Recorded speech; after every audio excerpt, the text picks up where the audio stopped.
ವೇದನಾದ ಪ್ರತಿಷ್ಠಾನ ಹಾಗೂ ಶ್ರೀ ಸದ್ಗುರು ಹಿಂದೂಸ್ತಾನಿ ಶಾಸ್ತ್ರೀಯ ಸಂಗೀತ ವಿದ್ಯಾಲಯ ಸಾಗರ ಇವರ ವತಿಯಿಂದ ಆಯೋಜಿಸಲಾಗುತ್ತಿರುವ 26ನೇ ವರ್ಷದ ಸಂಗೀತ ಸಂಭ್ರಮ ರಾಷ್ಟ್ರೀಯ ಸಂಗೀತೋತ್ಸವದ ಕುರಿತು ಇಂದು ಸಾಗರದ ಪತ್ರಿಕಾ ಭವನದಲ್ಲಿ ಪತ್ರಿಕಾಗೋಷ್ಠಿ ನಡೆಸಲಾಯಿತು. ಈ ಸಂದರ್ಭದಲ್ಲಿ ಮಾತನಾಡಿದ ವೇದನಾದ ಪ್ರತಿಷ್ಠಾನದ ಅಧ್ಯಕ್ಷೆ ಶ್ರೀಮತಿ ವಸುಧಾ ಶರ್ಮಾ ಅವರು, ಇದೇ ಜನವರಿ 16, 17 ಹಾಗೂ 18, 2026ರಂದು ಸಾಗರದ ಗಾಂಧಿ ಮೈದಾನದಲ್ಲಿ 3 ದಿನಗಳ ಕಾಲ ಭವ್ಯ ಸಂಗೀತೋತ್ಸವ ನಡೆಯಲಿದೆ ಎಂದು ಮಾಹಿತಿ ನೀಡಿದರು. ರಾಷ್ಟ್ರೀಯ ಮಟ್ಟದ ಖ್ಯಾತ ಹಿಂದೂಸ್ತಾನಿ ಶಾಸ್ತ್ರೀಯ ಸಂಗೀತ ಕಲಾವಿದರ ಸಂಗೀತ ಕಾರ್ಯಕ್ರಮಗಳು ನಡೆಯಲಿದ್ದು, ಸಂಗೀತ ಪ್ರೇಮಿಗಳು ಹೆಚ್ಚಿನ ಸಂಖ್ಯೆಯಲ್ಲಿ ಭಾಗವಹಿಸಿ ಕಾರ್ಯಕ್ರಮವನ್ನು ಯಶಸ್ವಿಗೊಳಿಸಬೇಕೆಂದು ಅವರು ಮನವಿ ಮಾಡಿದರು. ಈ ಪತ್ರಿಕಾಗೋಷ್ಠಿಯಲ್ಲಿ ಪಂಡಿತ್ ಮೋಹನ್ ಹೆಗಡೆ, ಮೋಹನ್ ಶರ್ಮಾ, ಶ್ರೀಧರ್ ಶಾನಭೋಗ, ನರಸಿಂಹರಾಜು ಸೇರಿದಂತೆ ಪ್ರಮುಖರು ಉಪಸ್ಥಿತರಿದ್ದರು.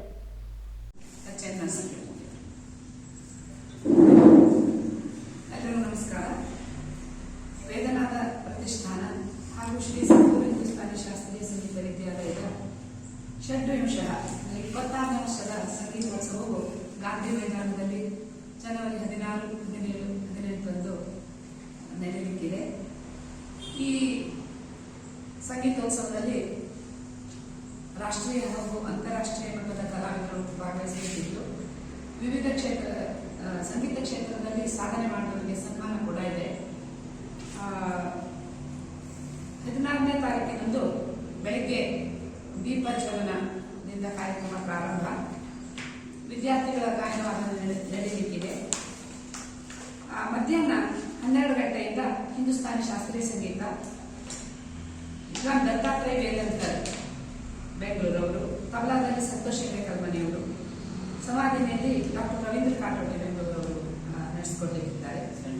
ಸಂಜೆ 5:30ರಿಂದ ಸಂಗೀತೋತ್ಸವದ ಉದ್ಘಾಟನಾ ಸಮಾರಂಭ ನಡೆಯಲಿಕ್ಕಿದ್ದು, ಇಲ್ಲಿ ಕಲೆಯ ಕುರಿತಾಗಿ ಸುದ್ದಿಯನ್ನು ಬಿತ್ತರ ಮಾಡುವಂತಹ ನಾದಾಂತರಂಗ ಎಂಬ ಒಂದು ಪತ್ರಿಕೆ ಬಿಡುಗಡೆ ಆಗ್ತಾ ಇದೆ. ಪತ್ರಿಕಾ ಮಿತ್ರರು ಎಲ್ಲರೂ ಆ ಸಂದರ್ಭದಲ್ಲಿ ನಮ್ಮೊಟ್ಟಿಗೆ ಇರಬೇಕು ಅಂತ ಕೇಳ್ಕೊಳ್ತೇನೆ. ಈ ಸಂದರ್ಭದಲ್ಲಿ ಪರಮ ಪೂಜ್ಯ ಡಾಕ್ಟರ್ ವೈ ರಾಜಾರಾಮ್ ಪೀಠಾಧ್ಯಕ್ಷರು, ನರಹರಿ ಸದ್ಗುರು ಆಶ್ರಮ ಅವರು ಸಾನ್ನಿಧ್ಯ ವಹಿಸಲಿಕ್ಕಿದ್ದಾರೆ. ಹಾಗೆ ಈ ಪತ್ರಿಕೆಯನ್ನ ಬಿಡುಗಡೆ ಮಾಡಲಿಕ್ಕೆ ಶ್ರೀ ರಾಧಾಕೃಷ್ಣ ವರ್ಗದೇವರು, ಮುಖ್ಯ ಅತಿಥಿಗಳಾಗಿ ಶ್ರೀ ಕಾಗೋಡು ತಿಮ್ಮಪ್ಪನವರು ಹಾಗೂ ಶ್ರೀ ಚಾಲಪ್ಪ ಹೆಗ್ನಾಳ್ ಅವರು, ಪ್ರೊಫೆಸರ್ ಎನ್ ಶಂಭು ಭಟ್ ಕಡ್ತೋಕ ಅವರು, ಪಂಡಿತ್ ಮೋಹನ್ ಹೆಗಡೆ ಹುಣಸೆಕೊಪ್ಪ ಇವರು ಸಭೆಯಲ್ಲಿ ಇರ್ತಾರೆ. ವಿಶೇಷವಾಗಿ ಸಾಧಕರಿಗೆ ಸನ್ಮಾನ ಇಲ್ಲಿ ನಡೆಯಲಿಕ್ಕಿದೆ.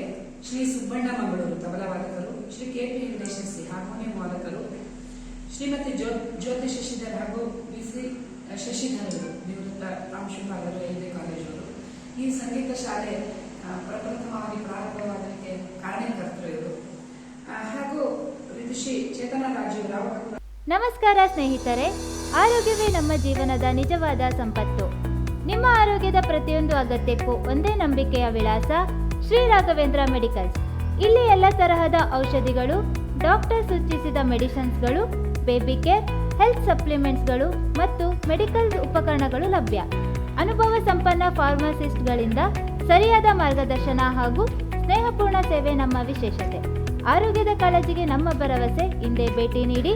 ಶ್ರೀ ರಾಘವೇಂದ್ರ ಮೆಡಿಕಲ್ಸ್, ಹೊಸ ಬಸ್ ಸ್ಟ್ಯಾಂಡ್ ಮುಂಭಾಗ, ಜೋಗ ರಸ್ತೆ, ಸಾಗರ.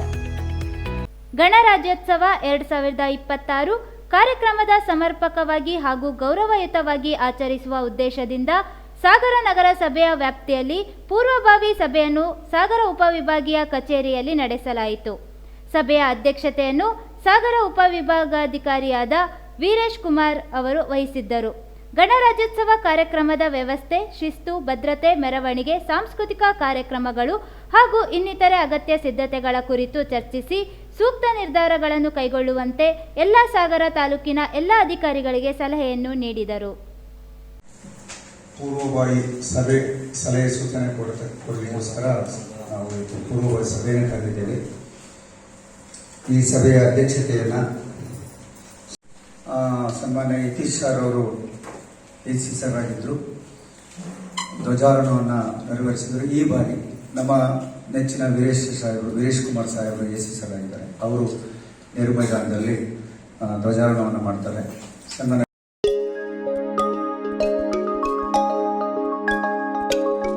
Hotel Suvidha ಸ್ವಾದ್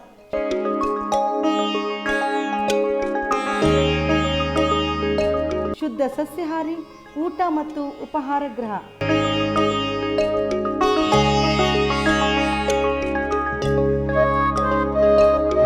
north Indian, south Indian ಹಾಗೂ ತಂಪಾದ ಪಾನೀಯಗಳು ಲಭ್ಯ. ಒಮ್ಮೆ ಭೇಟಿ ಕೊಡಿ ಹೋಟೆಲ್ ಸುವಿಧಾ ಸ್ವಾದ್, ಸುವಿಧಾ ಕಾಂಪ್ಲೆಕ್ಸ್, ಸಾಗರ. ಸಾಗರ ತಾಲೂಕಿನ ಎಡಜಿಗಳ ಮನೆ ಗ್ರಾಮ ಪಂಚಾಯಿತಿಯ ನೂತನ ಕಟ್ಟಡವನ್ನು ಮಾಜಿ ಸಚಿವರು, ಮಾಜಿ ವಿಧಾನಸಭಾಧ್ಯಕ್ಷರಾದ ಕಾಗೋಡು ತಿಮ್ಮಪ್ಪನವರು ನೆರವೇರಿಸಿದರು. ಕಾರ್ಯಕ್ರಮದ ವೇದಿಕೆಯಲ್ಲಿ ಸಾಗರ ಕ್ಷೇತ್ರದ ಶಾಸಕರಾದ ಗೋಪಾಲಕೃಷ್ಣ ಬೇಳೂರು, ವಿಧಾನ ಪರಿಷತ್ ಸದಸ್ಯರಾದ ಡಿಎಸ್ ಅರುಣ್ ಹಾಗೂ ಗ್ರಾಮ ಪಂಚಾಯಿತಿಯ ಅಧ್ಯಕ್ಷರು, ಸದಸ್ಯರು, ತಾಲೂಕು ಪಂಚಾಯತ್ ಮುಖ್ಯ ಕಾರ್ಯನಿರ್ವಾಹಕಾಧಿಕಾರಿ ಶಿವಪ್ರಕಾಶ್ ಹಾಗೂ ಇನ್ನಿತರ ಅಧಿಕಾರಿಗಳು, ಗ್ರಾಮಸ್ಥರು ಪಾಲ್ಗೊಂಡಿದ್ದರು. ಶಾಸಕರು, ವಿಧಾನ ಪರಿಷತ್ ಹಾಗೂ ಡಿಎಸ್ ಈ ನಮ್ಮ ಧ್ವಜಕಟ್ಟೆಯನ್ನ ವೀಕ್ಷಣೆ ಮಾಡಲಿಕ್ಕೆ ತೆರಳಿದ್ದಾರೆ.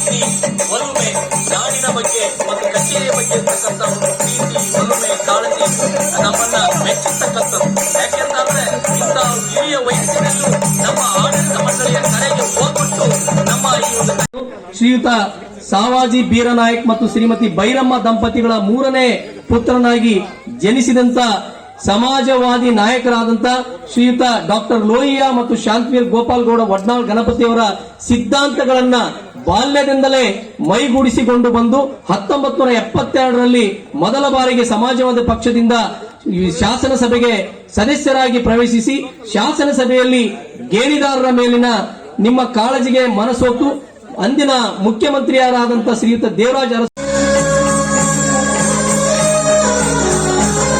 ನಮ್ಮ ಸಾಗರದ ಪಟ್ಟಣಕ್ಕೆ ಹೊಂದಿಕೊಂಡಂತಿರುವ ಈ ಗ್ರಾಮ ಪಂಚಾಯತ್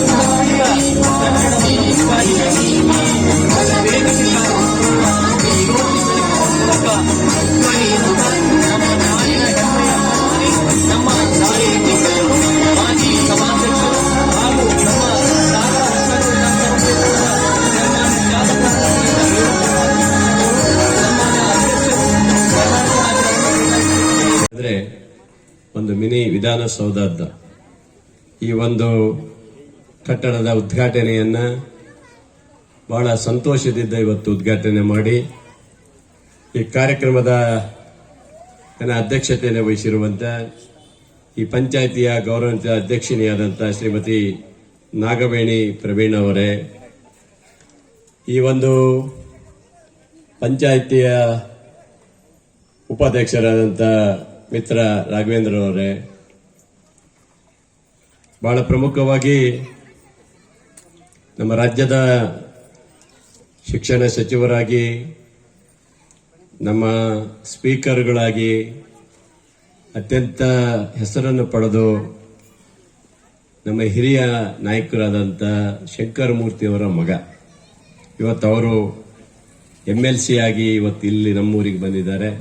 ಸ್ನೇಹಿತರಾದಂಥ ಅರುಣ್ ಅವರೇ, ಇವತ್ತಿನ ಈ ಕಾರ್ಯಕ್ರಮದಲ್ಲಿ ಉಪಸ್ಥಿತರಿರುವಂಥ ಶ್ರೀಮತಿ ಮಾನಸ್ ಅವರೇ, ನಿಮ್ಮ ಪಂಚಾಯತಿ ಸದಸ್ಯರು, ಮತ್ತೆ ಈಗ ತಾನೇ ಪ್ರಾಸ್ತಾವಿಕ ಮಾತನಾಡಿದ ಸ್ನೇಹಿತ ಗಿರೀಶ್ ಅವರೇ, ಗ್ರಾಮ ಪಂಚಾಯತಿ ಸದಸ್ಯರ ಶ್ರೀಮತಿ ಮಾದೇವಿ ಇದ್ದಾರೆ. ಇವತ್ತು ಇಡೀ ರಾಜ್ಯದಲ್ಲಿ, ದೇಶದಲ್ಲಿ ಇವತ್ತು ಗ್ರಾಮ ಪಂಚಾಯತಿಗಳು ಬಹಳ ಆಕ್ಟಿವ್ ಆಗಿ ಕೆಲಸ ಮಾಡಿದರೆ ಇಡೀ ಪಂಚಾಯತಿ ಅಭಿವೃದ್ಧಿಗೆ ಮಾಡಲಿಕ್ಕೆ ಅವಕಾಶ ಸಿಗುತ್ತೆ. ಇವತ್ತು ಈ ಸರಿ ಅಂತೂ ಗ್ರಾಮ ಪಂಚಾಯತಿಯ ಎಲ್ಲ ಹಕ್ಕುಗಳನ್ನು ಜಾಸ್ತಿ ಕೊಟ್ಟಿದೆ ರಾಜ್ಯ ಸರ್ಕಾರ. ಇವತ್ತು ಪ್ರತಿಯೊಂದು ಸಹ ಗ್ರಾಮ ಪಂಚಾಯತಿ ವ್ಯಾಪ್ತಿಯಲ್ಲಿ ಇವತ್ತು ಕೆಲಸ ಆಗ್ತವೆ. ಹಾಗಾಗಿ ಇವತ್ತು ಅವರು ಸಹ ಹೇಳಿದರು, ನಾನು ಗ್ರಾಮ ಪುರಸ್ಕಾರ ಪ್ರಶಸ್ತಿಗಳನ್ನು ಪಡೆದಿದ್ದೀವಿ, ಅದರಿಂದ 5 ಲಕ್ಷ ರೂಪಾಯಿ ಬಂತು ಅಂತ ಹೇಳಿ. ಬಹಳಷ್ಟು ಕಟ್ಟಡಗಳು ಏನಾಗಿದೆ ಗಿರೀಶ್, ಬಹಳ ಜನ ಇವಾಗ ಆಗಿದೆ ಪಂಚಾಯತ್ಗೆ ಅವರು ಪಾಪ ಕಟ್ಟಬೇಕಂತ ಆಸೆ. ಈಗ ಹೇಗಾಗಿದೆ 12-11 ಹಣಕಾಸು ಏನಿದೆ ಸ್ವಲ್ಪ ಕಮ್ಮಿ ಆಗಿದ್ರಿಂದ ನೀವು ಕಟ್ಟಕ್ಕಾಗಲ್ಲ ಅಂತ ನೀವಾಗಿ ಬಹಳ ವರ್ಷ ಸುಮ್ಮನೆ ಬಿದ್ದಿದೆ. ಆದರೂ ತಮ್ಮ ಉಳಿತಾಯ ಹಣಗಳನ್ನ ಹಾಕಿ ಕಟ್ತೀರಿ, ಆದ್ರೆ ಕಟ್ಟಕ್ಕಾಗಲ್ಲ. ಕೊನೆಗೆ ನನ್ನ ಕುತ್ತಿಗೆಗೆ ಬರೋದು ಅದು ಅಷ್ಟು. ನಮಗೆ ಬಹಳಷ್ಟು ಕಡೆ ಹಂಗೆ ಆಗಿದೆ. ಈಗ ನಾನು ಅದಕ್ಕೆ ದುಡ್ಡು ಕೊಡ್ತಾ ಬರ್ಬೇಕು, ಅರುಣ್ ಅವ್ರು ದುಡ್ಡು ಕೊಡ್ತಾ ಬರ್ಬೇಕು, ಹಂಗಾಗಿದೆ ಈಗ ಪರಿಸ್ಥಿತಿ. ಹಂಗಾಗಿ ಈ ಪಂಚಾಯತ್ಗೆ ಹಂಗೆ ಆಯ್ತು. ಅವ್ನು ಗುದ್ಗೆದಾರ, ಸರ್ ನಂಗೆ ದುಡ್ಡು ಬರ್ದ ನಾನು ಹೆಂಗ್ ಬೀಗ ಕೀ ಕೊಡೋದು ಅಂತ ಅವ್ನು ಕುಂತ. ನಾವು ಸುಮ್ ಕುದಾಳ, ನಾನು ಇದೇನು ಕೊಡ್ತೀನಿ, ಸುಮ್ಮನೆ ಕೀ ಕೊಟ್ಟು ಉದ್ಘಾಟನೆ ರೆಡಿ ಆಗ್ಬೇಕಂತ ನಮ್ಮ ರಾಮಕೃಷ್ಣ ನನ್ನ ಫ್ರೆಂಡ್, ಅವನ ಆತ್ಮೀಯ ಸ್ನೇಹಿತವ, ಅವನಿಗೆ ಹೇಳಿದೆ ಸಾರ್ ಅಂದ. ಇವ್ರು ಯಾಕೋ ಹಿಂದೆ ಗಿರೀಶ್ ಹೇಳ್ದಂಗೆ ಬರ್ಲಿಲ್ಲ, ಇವರು ಬರ್ತಾ ಇದ್ದ ಯಾಕೋ ಬರ್ಲಿಲ್ಲ, ಏನೋ ಬರ್ಲಿಲ್ಲ, ಸ್ವಲ್ಪ ಹಿಂಜರಿದ್ರು. ಕೊನೆಗೆಲ್ಲರೂ ಸೇರಿ ಬಂದು ಇಲ್ಲ ಸರ್ ಹಿಂಗೆ ಮಾಡಲೇಬೇಕು, ಒಂದು ಟೈಮ್ ಕೊಡಿ, ಮತ್ತೆ ಇದೊಂದು ದುಡ್ಡು ಕೊಡಬೇಕು, ಅವ್ನು ಇಲ್ಲಾಂದ್ರೆ ಕಟ್ಟಡ ಅವ್ರು ಬಿಟ್ಕೊಡಕ್ಕೆ ಕಷ್ಟ ಆಗುತ್ತಲ್ಲ ಅಂತ ಹೇಳಿದ್ರು. ಕೊನೆಗೆ ನಾನು ಅವನಿಗೆ ಹೇಳಿ, ಇಲ್ಲಪ್ಪ ಬಿಟ್ಕೊಡು, ಹಣಕಾಸಿನ ವಿಚಾರದಲ್ಲಿ ನಾನಿದ್ದೀನಿ, ನೀನು ಕೊಡ್ತೀನಿ ಅಂತ ಹೇಳಿ ಪಾಪ ಅವನು ಒಪ್ಕೊಂಡ. ಇವತ್ತು ಬಹಳ ಖುಷಿಯಾಗಿ ಈ ಪಂಚಾಯತಿಯ ಕಟ್ಟಡ ಉದ್ಘಾಟನೆ ಮಾಡಿದ್ವಿ. ಒಂದು ಸಂತೋಷ, ಬಹಳ ಚೆನ್ನಾಗಿ ಮಾಡಿದ್ರಿ. ಈ ಒಂದು ಧ್ವಜಸ್ತಂಭ ತುಂಬಾ ಚೆನ್ನಾಗಿ ಬಂದಿದೆ ನಿಜವಾಗ್ಲೂ. ಯಾಕಂದ್ರೆ ನಿಮ್ಮಲ್ಲಿ ಡೈಲಿ ಧ್ವಜ ಹಾರಿಸಲೇಬೇಕು. ಈ ರಾಷ್ಟ್ರ ಧ್ವಜ ಹಾರಿಸ್ಬೇಕಾದ್ರೆ ಆ ಸುಂದರತೆ ಇರಲೇಬೇಕಾಗುತ್ತೆ. ಯಾಕಂದ್ರೆ ನಮ್ಮ ರಾಷ್ಟ್ರ ಲಾಂಛನವನ್ನು ತಾವು ಇವತ್ತಿಲ್ಲ ಇಲ್ಲಿರೋಕಾದ್ರೆ ತುಂಬಾ ಅದ್ಭುತವಾಗಿ ಚೆನ್ನಾಗಿ ಮಾಡಿದ್ದೀವಿ. ಬಹಳ ಖುಷಿಯಾಗಿ ಸಂತೋಷದ ಉದ್ಘಾಟನೆ ಮಾಡಿದ್ವಿ ಇವತ್ತು. ಹಾಗೆ ಇವೆಲ್ಲವನ್ನ ಕ್ರೋಢೀಕರಣ ಮಾಡಿ ಒಂದು